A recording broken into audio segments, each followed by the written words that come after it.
the privilege of inviting on the stage the Gay Union Closing Chair of Association Manipur University to give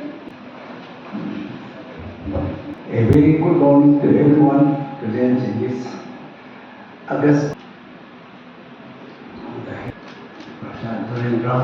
By organizing this function, we are interested in giving some kind of an intellectual push, kick, so that our students should be given the major academic and the intellectual push to work harder in this area of space technology, space research, and space studies. Because space studies in India, of course, satellite could land very softly only in 2023. That too after almost 55 years after the establishment of ISRO in 1969.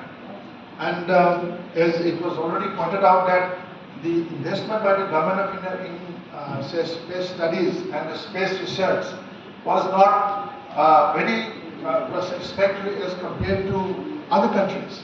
And now the government of India has increased manifold in the amount of budgetary allocation in space studies, and with the development in space research, space studies, and information and communications technology, there will be a tremendous development in the socio-economic transformation of the country.